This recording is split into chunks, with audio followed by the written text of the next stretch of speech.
Assalamualaikum warahmatullahi wabarakatuh. Shalom, Om Swastiastu, Namo Buddhaya, salam kebajikan bagi kita semua.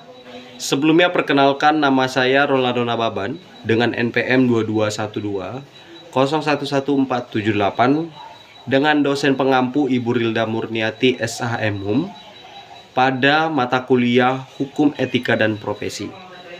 Sebelumnya dalam kesempatan kali ini saya membawakan video mengenai makalah saya yang berjudul Pengembangan Profesionalisme dan Etika Berkelanjutan bagi Hakim.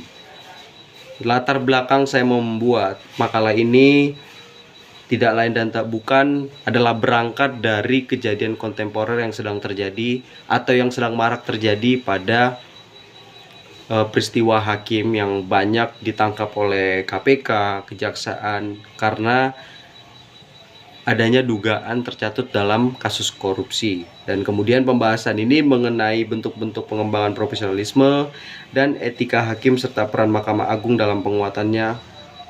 Kemudian adalah untuk mengidentifikasi strategi dan mekanisme yang efektif dalam melahirkan hakim-hakim yang tidak hanya profesional secara hukum, tetapi juga memiliki integritas yang tinggi, sehingga mampu mewujudkan hukum yang adil dan memberikan kepastian bagi masyarakat. Dengan demikian, kepercayaan publik terhadap lembaga peradilan dapat terjaga dan semakin meningkat. Kemudian dalam rumusan masalah saya membawa 2 poin, yaitu apa saja bentuk pengembangan profesionalisme dan etika bagi seorang hakim, yang kemudian bagaimana peran Mahkamah Agung dalam merancang program pengembangan profesionalisme dan etika seorang hakim. Baik, langsung saja pada poin pembahasan yang pertama, bentuk-bentuk pengembangan profesionalisme dan etika bagi seorang hakim. Sebelumnya, seorang yang profesional dan mempunyai etika tentunya dapat membimbing atau memberikan nasihat baik guna melayani orang lain pada bidang masing-masing. Yang menjalani profesinya tentu akan melewati proses bimbingan terlebih dahulu. Nah, dalam hal ini seorang hakim pun memiliki proses pengembangan profesionalisme dan etika dalam bidangnya. Aku secara langsung telah merangkum yang menjadi faktor-faktor penguatan pengembangan. Baik, dalam pembahasan yang pertama ini aku setelah merangkum apa saja yang menjadi hal-hal pengembangan profesionalisme dan etik seorang hakim. Yang pertama adalah penanaman sifat-sifat tanpa pamrih, bijaksana, adil, dan beradab. Penanaman sifat ini mulai diterapkan dan dapat dilakukan pada saat seorang hakim mulai menjajaki tahapan awal yang dapat disisipkan pada saat proses rekrutmen, serta pada tahap pembentukan karakter sebelum secara resmi akan mengemban status sebagai seorang hakim.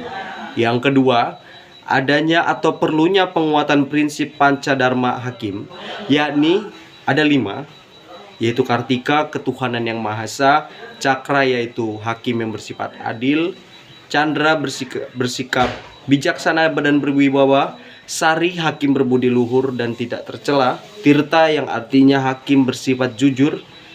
Dan melalui penguatan prinsip tersebut atau prinsip Pancadharma tersebut diharapkan dapat membentuk profesi hakim yang profesional dan etik yang baik. Kemudian poin yang kedua, bagaimana peran Mahkamah Agung dalam melakukan penguatan pengembangan profesionalisme dan etika seorang hakim.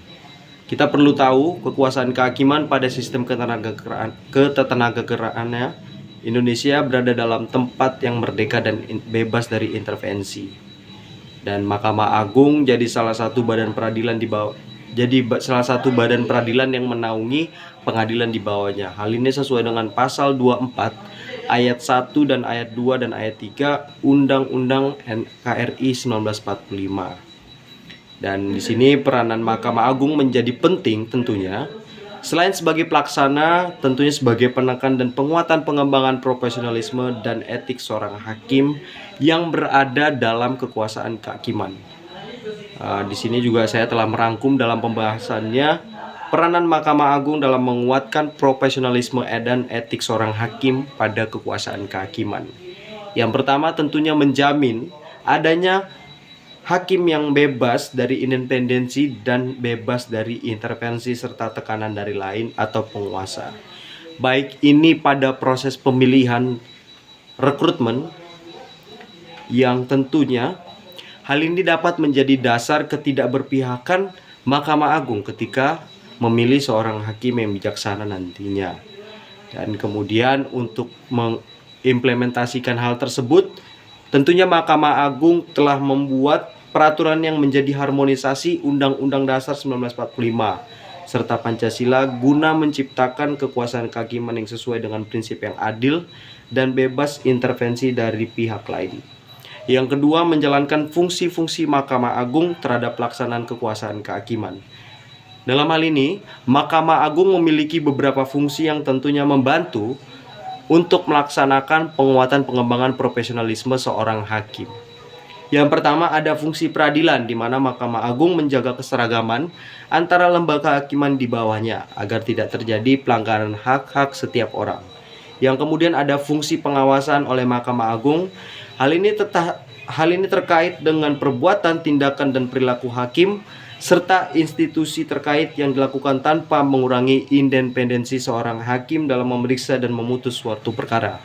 Yang kemudian fungsi mengatur. Dalam hal ini, Mahkamah Agung mengeluarkan aturan sebagai bentuk harmonisasi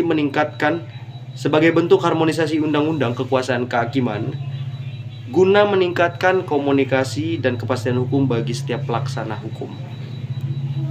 Dan kemudian dalam hal ini kami telah menyimpulkan yang menjadi kesimpulan kami bahwasanya pada pengembangan profesionalisme dan etika bagi seorang hakim merupakan sesuatu hal yang sangat penting untuk mewujudkan hukum yang adil dan jujur.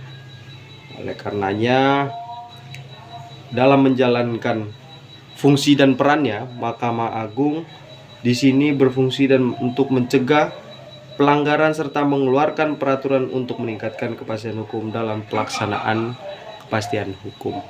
Demikian video singkat terkait dengan penjelasan mahkamah yang fokus pada penguatan pengembangan profesionalisme dan etik seorang hakim. Semoga dapat memberikan ilmu dan manfaat bagi kita semua. Terima kasih. Wassalamualaikum warahmatullahi wabarakatuh.